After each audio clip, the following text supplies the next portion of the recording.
சுவாமி பொதுவா ரத்த சம்பந்தங்களை எல்லாம் சம்பிரதாயத்துல மதிக்கவே மாட்டான். ஆன்மீகம்னு வந்தாலே ஆத்மாவுக்கும் ஆத்மாவுக்கும் சம்பந்தம் இருக்கலாம், ரெண்டு பேரும் பக்தர்களா இருக்கலாம், எங்கேயோ பிறந்து எங்கேயோ வளர்ந்தவர்கள் கூட ஆத்ம பந்துக்கள் என்று சொல்லிக் கொள்வார்கள். ஆத்மாவினுடைய முன்னேற்றத்துக்கு ஒருவர் மற்றொருவருக்கு உதவுகிறார், அப்ப உறவினர். ஆத்ம பந்துக்கள் உயர்ந்தவர்கள்னு தெரிவிப்பார்கள். ரத்த சம்பந்தத்தினால வர தேக பந்துக்களுக்கு ஆன்மீகத்துல உயர்வே கிடையாது, விட்டுடுன்னு எல்லா ஆழ்வார்களும் பண்ற உபதேசம் என்ன? குடும்பத்துல ஆசையே வைக்காதே, நாசமான பாசம் விட்டு. நீ உறவினர்கள் கிட்ட வைக்கிற பாசம்தான் உன்னை நாசமாக்க போகிறது, அதை விட்டு விடு. உலகம் குடும்பம் வேண்டாம். மடித்தேன் மனை வாழ்க்கையுள் நிற்பதோர் மாயையை, சேலை கண்ணியரும் பெரும் செல்வமும் நன்மக்களும் மேலாத்தாய் தந்தையும் அவரே இனி ஆவாரே. எல்லா உறவுகளாகவும் பகவானையே நினைத்துக்கொள், குடும்ப உறவுகளை எல்லாம் விட்டு விடுன்னு ஆழ்வார்களுடைய உபதேசம். ஆனா ஆண்டாள் மட்டும் மாற்றி உபதேசம் பண்ணா, எனக்கு உறவு வேண்டும், ரத்த சம்பந்தம் இருக்கிற உறவு கோகுலத்தில் வேண்டும். ஏன்னா என்னதான் சொன்னாலும் ஆத்ம பந்துக்களை விட ரத்த சம்பந்தம் தேக சம்பந்தம் இருந்தா இன்னும் நெருக்கம் அதிகம் தானே. கண்ணனுக்கும் அர்ஜுனனுக்கும் என்ன நெருக்கம்? வெறும நண்பர்கள் என்கிற நெருக்கம் மட்டும் கிடையாது. சொந்த அத்தை பிள்ளை கண்ணனுக்கு அர்ஜுனன், சொந்த மாமா பிள்ளை அர்ஜுனனுக்கு கண்ணன். அவ்வளவு நெருக்கம் இருக்கிறபடியால் தான் அவன் கலங்கினான் என்ற உடனே கண்ணனால பொறுக்க முடியவில்லை. ரெண்டு சேனைகளுக்கு நடுவிலே அர்ஜுனன் தேரை நிறுத்த சொன்னார், கண்ணன் நிறுத்தினார். பார்த்த உடனே அர்ஜுனன் கலங்கி போய்விட்டான். இந்த யுத்தத்தை பண்ணணுமா வேண்டாமா, இது தர்மமா அதர்மமா, என்ன செய்ய வேண்டும்னு தெரியாமல் திகைத்து போய் நின்றான் அல்லவா. அதை பார்த்து கண்ணன் ரொம்ப பதறி போய்விட்டான். அவனுக்கு கஷ்டம் என்ற உடனே கண்ணனால பொறுக்க முடியவில்லை. ஏன் பக்தன்னு பார்த்தாரா, நண்பன்னு பார்த்தாரானால், என் அத்த பிள்ளை எனக்கு நெருக்கமான உறவினன் இப்படி ஒரு இக்கட்டில் இருப்பதை என்னால் பொறுக்க முடியாது என்று கண்ணனுக்கு எண்ணம். அப்ப அந்த நெருக்கத்துக்கு காரணம் பிருதா தானே. கண்ணனுக்கு சொந்த அத்தை தான் பிருதா என்பவள். பிருதைக்கு மகனாக பிறந்தபடியால் தான் அர்ஜுனனுக்கு பார்த்தன் என்கிற பெயர். கௌந்தேய என்று கீதையில வரும், பார்த்த என்று கீதையில வரும். எல்லாம் தாயை வைத்து ஏற்பட்ட பெயர்கள். இப்ப கண்ணனுக்கு வாசுதேவன் பெயர் சொல்றோமோ இல்லையோ, வசுதேவருடைய மகனானபடியால வாசுதேவன். அதை போல அர்ஜுனனுக்கு பிருதா என்பவருடைய மகனானபடியாலே பார்த்தன், பாண்டுவினுடைய மகனானபடியாலே பாண்டவன், அதே போல குந்தியினுடைய மகனானபடியாலே கௌந்தேயன் என்றெல்லாம் பெயர்கள் உண்டு. அப்ப அர்ஜுனனும் கண்ணனுமே மிக நெருக்கமானவர்கள் என்றால், அர்ஜுனனுடைய தாய் சொந்த அத்தை தானே கண்ணனுக்கு. அவளுக்கும் கண்ணனிடத்தில் அளவு கடந்த அன்பு உண்டு, பக்தி உண்டு. ஒரு முறை கண்ணன், எல்லா யுத்தமும் முடிகிறது. கதை எங்கு தொடங்குகிறது? பாகவத புராணத்தின் கதை தொடங்குவதே பரீட்சித்து மகாராஜனுடைய கதையை வைத்துக் கொண்டுதான்.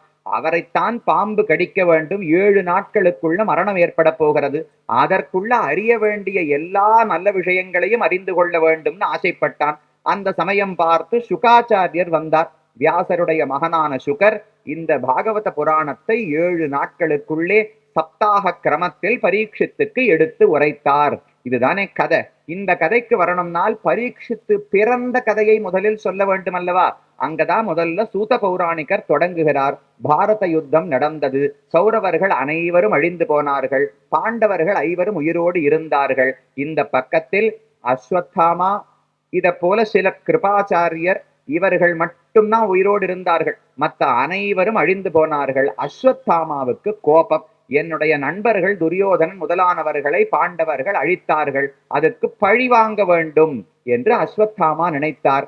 இரவோடு இரவாக உப பாண்டவர்கள், குந்தான், பாஞ்சாலி, திரௌபதி, திரௌபதிக்கும் பாண்டவர்களுக்கும் பிறந்த 5 மகன்கள் ராத்திரி படுத்து உறங்கிக் கொண்டிருந்தார்கள்.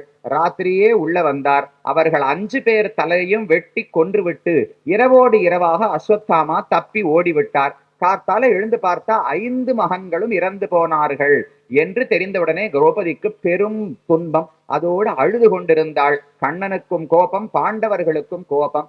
நேர அஸ்வத்தாமாவை துரத்தி கொண்டு போனார்கள். போனா போறது, குரு துரோணாச்சாரியருடைய மகன் என்று விட்டு வைத்தால் இவ்வளவு பெரிய துரோகத்தை செய்து விட்டானே, அதுவும் தூங்கும் போதா அழிக்க வேண்டும்.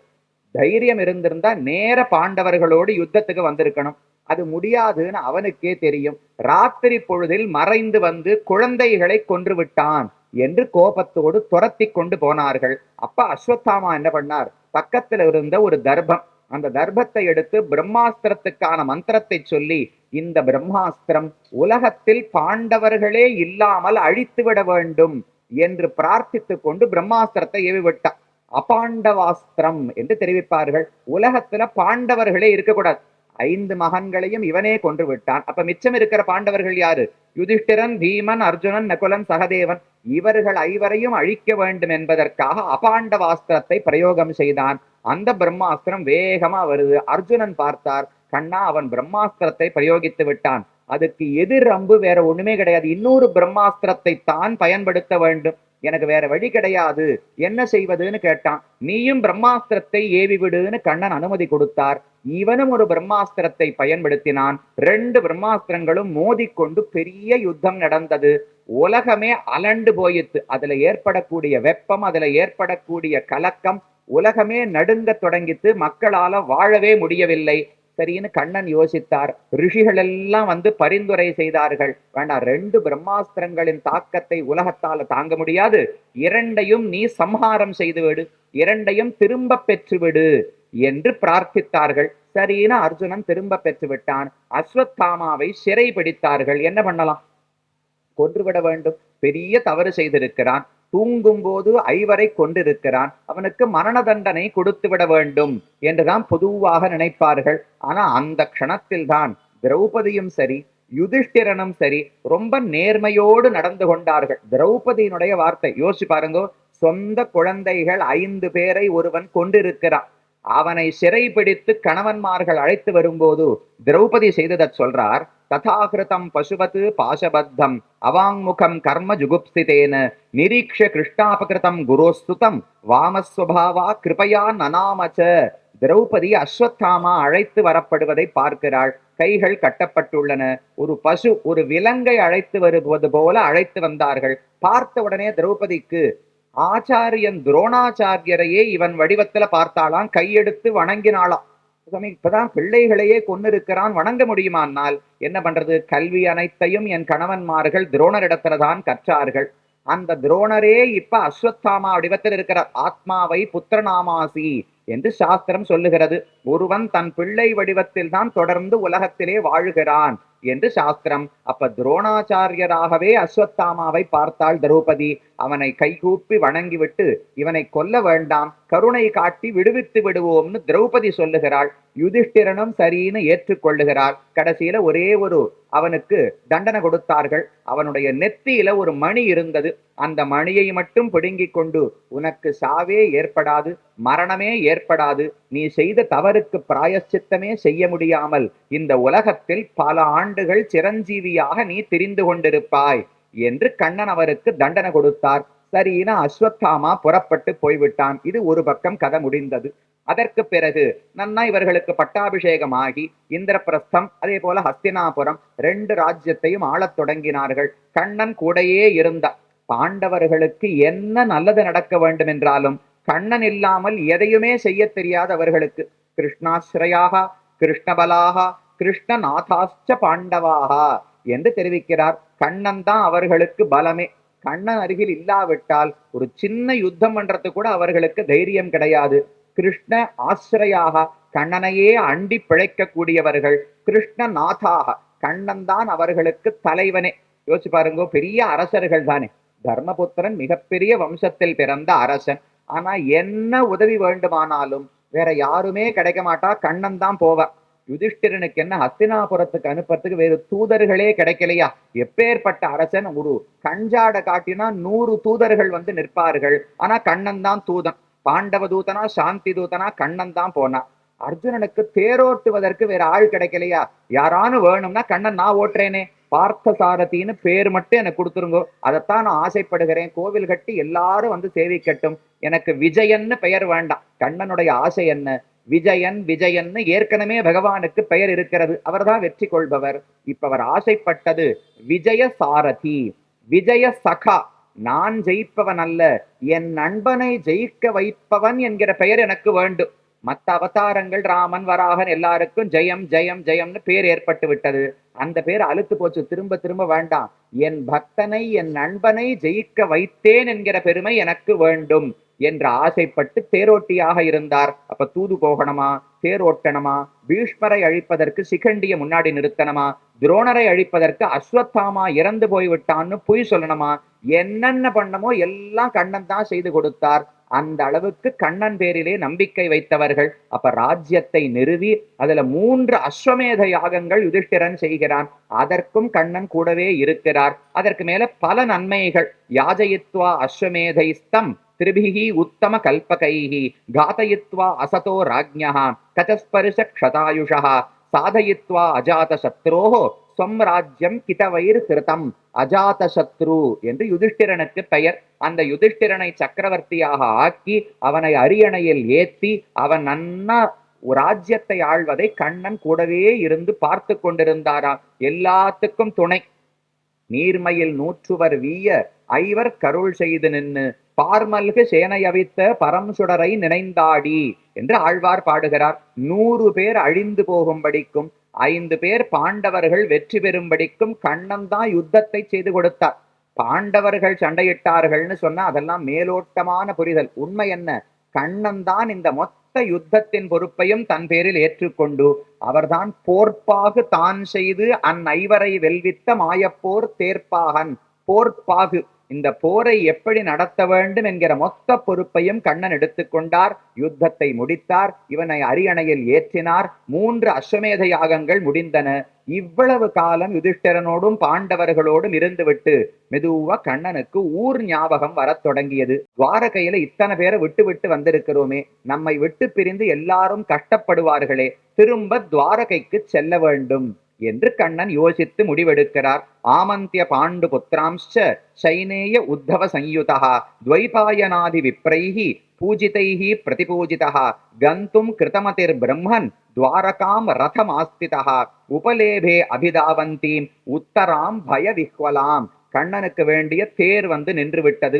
எல்லாரும் ரிஷிகள் பெரியோர்கள் எல்லாம் வந்து விடை கொடுத்து விட்டார்கள். கண்ணன் அவர்கள் செய்த பூஜையை ஏற்றுக்கொண்டான். திருவடியை எடுத்து தேர்ல வச்சு கால்ல ஏறியாச்சு. இவர் ஏறுகிற சமயத்துக்கு உத்தரா என்று அபிமன்யுவனுடைய மனைவி, அவள் நேர கண்ணனை பார்த்து ஓடி வந்தாள். என்ன ஏதோ இந்த பெண்ணு ஓடி வராளே, கண்ணனுக்கு ரொம்ப நெருக்கமானவள். தான் பார்த்து அபிமன்யுக்கும் உத்தரைக்கும் கல்யாணத்தையே பண்ணி வைத்தார். அபிமன்யு கண்ணனுக்கு ரொம்ப நெருக்கமான, அர்ஜுனுடைய மகன்களுக்குள்ள ரொம்ப நெருக்கமானவர். சுபத்ரைக்கு மகன் தானே. அப்ப சுபத்ரையனுடைய மகனுக்கு மனைவி உத்தரை. அதை பார்த்து பார்த்து கண்ணன் தான் ஏற்படுத்தி வைத்தார். உத்தரை என்னமோ திடீர்னு ஓடி வருகிறாளே என்னன்னு தேரிலிருந்து ஒரு நிமிஷம் இறங்கி காத்து கொண்டிருந்தாள். நேர வந்து கண்ணன் காலிலே விழுந்தாள். பாகி பாகி மகாயோகின் தேவதேவ ஜெகத்பதே நான்யம் தொதபயம் பஷ்யே எத்திர மிருத்யு பரஸ்பரம் அபித்ரவதி மாமீஷ ஷரஹா தப்தாயசோ விபோ காமம் தகது மாம்நாத மாமே கர்ப்போ நிபாத்தியதாம். அப்ப உத்தராதேவி வந்து பிரார்த்திக்கிறாள். கண்ணா, என்னமோ ஒரு பெரிய அஸ்திரம், இரும்பால் ஆக்கப்பட்ட அஸ்திரம், சூரியனை போல வெப்பத்தோடு எரிந்து கொண்டு என்னை நோக்கி வருவது போல் இருக்கிறது. எனக்கு என்ன நடந்தாலும் கவலை கிடையாது. இந்த பாண்டவர்களுடைய குரு பாண்டவானாம் பீஜம், இந்த வம்சம் தழைக்க வேண்டும் என்றால் மிச்சம் இருப்பது அபிமன்யுவனுடைய மகனை உத்தரை கர்ப்பத்திலே தரித்து கொண்டிருக்கிறாள். இந்த கர்ப்பத்துக்கு ஏதாவது ஏற்பட்டால் பாண்டவர்களுடைய வம்சமே இல்லாமல் போய்விடும். அப்ப என்னை பத்தி கவலை கிடையாது. என் கர்ப்பத்தை நீதான் ரட்சித்து கொடுக்க வேண்டும். அன்னைக்கு அஸ்வத்தாமா அபாண்டவாஸ்திர பிரயோகம் பண்ணாரே, அன்னைக்கு தடுத்து அதை நிறுத்தி விட்டார்கள். ஆனா அந்த அஸ்திரத்தினுடைய வலிமையாலே உத்தரையின் கர்ப்பத்தில் இருந்த குழந்தை பாதிக்கப்பட்டது. அந்த அம்பு என்னை நோக்கி வருவது போல் இருக்கிறது. அதன் வெப்பத்தை என்னால் தாங்க முடியவில்லை. எனக்கு வேற கதி கிடையாது. நாண்யம் துவதபயம் பஷ்யே, உன்னை தவிர எனக்கு அபயம் அளிக்க கூடியவர்கள் உலகத்திலே யாருமே கிடையாது. கண்ணா, நீதான் ரட்சிக்க வேண்டும் என்று உத்தரை கண்ணனிடத்துல பிரார்த்திக்கிறாள். உடனே பார்த்தா யார் ரட்சிப்பது? பாண்டவர்கள் எல்லாம் கையில ஆயுதங்களை எடுத்துக்கொண்டார்கள். ஒருத்தர் வேல் எடுத்தார், ஒருத்தர் கதை எடுத்தார், ஒருத்தர் காண்டீபத்தை எடுத்தார். யார் எடுத்தாலும் பிரம்மாஸ்திரத்தோடு கூட எங்க சண்டையிடுவது? இவர்கள் ஒருவரும் அந்த குழந்தையை ரட்சிக்க முடியாதுன்னு தெரிந்து விட்டது. அந்த சமயம் பார்த்து பகவான் தன்னுடைய சக்கராயுதத்தை ஏந்தி கொண்டு ஒரு கையில் கதையை பிடித்து கொண்டு உத்தரையனுடைய கர்ப்பத்துக்குள்ள பிரவேசித்தாராம். உள்ள குழந்தை இருக்கு. அந்த குழந்தையை சுத்தி சுத்தி கண்ணன் நடந்து வந்து இந்த அம்பினுடைய தேஜஸ், நெருப்பு, வெப்பம் அந்த குழந்தையை பாதிக்காதபடிக்கு சுத்தி சுத்தி வந்தார். பரீட்சித் என்று குழந்தைக்கு பெயர் வைத்தார்களோ இல்லையோ, பரி அப்படின்னா சுத்தி சுத்தி என்று அர்த்தம். ஈக்ஷிதா அப்படின்னா பார்க்கப்பட்டவன் அர்த்தம். உள்ளுக்குள்ள இருந்த கருவை கண்ணன் சுத்தி சுத்தி வந்து கண் வைக்காமல் வைத்த கண் வாங்காமல் பார்த்து பார்த்து ரட்சித்தாரோ இல்லையோ, அதனால தான் பரீட்சித், சுத்தி சுத்தி பார்த்து ரட்சிக்கப்பட்டவன் என்று அவனுக்கு பெயர் சூட்டப்பட்டுள்ளது. அப்படி கண்ணன் தான் ரட்சித்தார். வியசனம் வீக்ஷ தத்தேஷாம் அனன்ய விஷயாத்மனாம் சுதர்சனேன சுவாஸ்திரேன ஸ்வானாம் ரக்ஷாம் வியதாத் விபுகு. கையில சக்கரத்தை ஏந்தி கொண்டு சக்கராயுதத்துக்கு முன்னால பிரம்மாஸ்திரம் கூட ஒண்ணுமே பண்ண முடியாது. நேர அம்பு வந்து கண்ணன் காலிலே விழுந்து வணங்கி விட்டு புறப்பட்டு போய்விட்டது. இதை சுகாச்சாரியர் பரீட்சித்துக்கு தெரிவித்துக் கொண்டிருக்கிறார். இப்படித்தான் நீ வந்து பிறந்தாய், உன்னை ரட்சித்து கொடுத்ததே கண்ணன் தான். அவர் அருள் இல்லாவிட்டால் இன்னைக்கு நீ இதை போல உயிரோடு அமர்ந்திருக்க மாட்டாய். அவர் பெருமை அவர் திருவடியால தீண்டினார். கண்ணன் ரட்சித்திருந்தாலும் குழந்தை வந்து வயிற்றிலிருந்து வெளியே வந்து பிறக்கும் போது ஒரு கரிக்கட்டைய போலத்தான் பரீட்சித்து பிறந்தான். கால் குடிக்கவில்லை, கதறவில்லை, கைகால்களை உதைக்கவில்லை, எந்த அசைவும் கிடையாது. அப்ப மறுபடியும் கண்ணனை அழைத்து தொழுகிறார்கள். கண்ணன் வந்து தன்னுடைய காலால் அதை வருடி விட்டு, நான் ஒரு பிரதிஜை செய்கிறேன், நான் என்றைக்குமே பொய் சொன்னதே கிடையாது, நான் இன்று வரை பிரம்மச்சாரியாகத்தான் இருக்கிறேன், இது உண்மையாக இருக்குமானால் இந்த குழந்தை எழுந்திருக்கட்டும், எதுமே பிரம்மச்சரியம் சியாது சத்தியம் ச அவ்யாகதம் மயி தேன ஜீவது பாலகா என்று கண்ணன் பிரதிஜை பண்றார். சுவாமி, கண்ணனை பிரம்மச்சாரின்னு சொன்னா யாரானு ஒத்துப்பாளா? கண்ணன் பொய் சொன்னது கிடையாதுன்னு சொன்னா யாரானு ஒத்துப்பாளா? ஏலா பொய்கள் உரைப்பான், பொருந்தாத பொய்களை கண்ணன் சொல்லுவார்னு ஆண்டாள் தெரிவிக்கிறாள். எப்படி இது பொருந்தும்னால், கண்ணன் அதுதான் சின்ன குழந்தையாக இருக்கும் போது விளையாடினது. அதிலும் பாருங்க, கண்ணன் என்ன சொன்னார்? நான் வெண்ணெய் திருடவில்லை. உண்மைதானே, உலகமே அவருடைய சொத்து. அப்ப எந்த வீட்டு வெண்ணையும் அவருடைய சொத்து தான், எப்படி திருட்டாக ஆகும்? என் வீட்டு இருக்கிற வெண்ணெய் எடுத்து நான் சாப்பிட்டா திருட்டுன்னு யாரானு சொல்லுவாளா? பக்கத்து வீட்டு வெண்ணையும் என் சொத்து தான், பக்கத்து வீடே என் சொத்து தான், கோகுலமே என் சொத்து தான், உலகத்தில் வாழும் ஜீவாத்மாக்கள் அனைவரும் என் சொத்து தான். அப்ப நான் திருடினதா எப்படி ஆகும்? கண்ணன் ஒரு நாளும் பொய் சொன்னது கிடையாது. பிரம்மச்சரியம். எத்தனை பேரை திருக்கல்யாணம் செய்து கொண்டு பகவான் வாழ்ந்திருந்தாலும் தன்னுடைய மனதில் இன்றளவும் அதெல்லாம் பரமாத்மாவுக்கும் ஜீவாத்மாவுக்கும் இருக்கும் தொடர்பே தவிர சாதாரண உலக இல்லற வாழ்க்கையை போல கண்ணன் வாழ்ந்தது கிடையாது. அவர்களிடத்துல பற்றும் வைத்தது கிடையாது. அதனால பிரம்மச்சரியத்திலிருந்து நழுவிதனில்லை என்றால் இந்த குழந்தை எழுந்திருக்கட்டும்னு பிரதிஜை பண்ணார். அப்பதான் பரீட்சித்து உயிர் பெற்று எழுந்து கத்தி பால் குடிக்க தொடங்கினான். அப்போ நீ ரட்சிக்கப்பட்டதே இந்த கண்ணனால் தான். அவர் திருவடியிலே வந்து பிரம்மாஸ்திரம் விழுந்து வணங்கிவிட்டு சென்றது. இது ஒண்ணும் ஆச்சரியமே கிடையாது. பிரம்மாஸ்திரம் போய் ஒருவரை வணங்குமான்னு கேட்டால் கண்ணனிடத்தில் எதுவுமே ஆச்சரியம் கிடையாது. அப்பேற்பட்ட பெருமை வாய்ந்தவர் கண்ணன். அவரை பற்றி குந்தி தேவி ஓடி வந்து ஸ்தோத்திரம் செய்கிறாள். உத்தரையில் இருந்த கர்ப்பத்தை ரட்சித்து கொடுத்தாரோ இல்லையோ, இதுல பெரிய ஆனந்தம் யாருக்கு? உத்தரைக்கு ஆனந்தமா, திரௌபதிக்கு ஆனந்தமா, பாண்டவர்களுக்கு ஆனந்தமானா இவர்கள் யாருக்கும் கிடையாது. குந்தி தேவிக்குத்தான் பேரானந்தம். தன்னுடைய வம்சமே அழிந்து போய்விடுமோன்னு பயப்பட்ட போது கண்ணன் வந்து ரட்சித்து கொடுத்தாரு. அதனால கண்ணனிடத்திலே வந்து குந்தி பேசுகிறாள். பிரம்ம தேஜோ வினிர்முக்தைஹி ஆத்மஜை சக கிருஷ்ணயா பிரயாணாபிமுகம் கிருஷ்ணம் இதமாக பிரதாசதி. கண்ணனுடனே சரி குழந்தையை ரட்சித்தாச்சு, ஏதோ புறப்படுவதற்காக இருந்தோம். உத்தரை வந்து பிரார்த்தித்தாள். ஒரு நாள் தங்கி குழந்தையை ரட்சித்து முடிச்சாச்சு, நான் புறப்படுகிறேன்னு மறுபடியும் தேரிலே ஏறப் போனார். அந்த சமயம்தான் குந்தி தேவி வந்து கண்ணனை தடுத்தாள். பாண்டவர்களோடு கூட திரௌபதியோடு கூட குந்தி வந்து கண்ணன் காலிலே விழுந்து இவ்வாறு ஸ்தோத்திரம் செய்தாள். இதுதான் சந்தர்ப்பம். குந்தி வந்து பேசக்கூடிய நிலைமையை புரிஞ்சுக்கோங்க. பரீட்சித்தை ரட்சித்து கொடுத்து இந்த கௌரவ வம்சம் பாண்டவ வம்சம் தொடர்ந்து இருப்பதற்கு அரசாழ்வதற்கு வழி செய்தவரே கண்ணன் தான். அந்த நன்றியோடு கூட குந்தி தேவி பேசத் தொடங்குகிறாள். சுருக்கமான ஸ்தோத்திரம், அப்படியே 100 200 ஸ்லோகங்கள் எல்லாம் கிடையாது.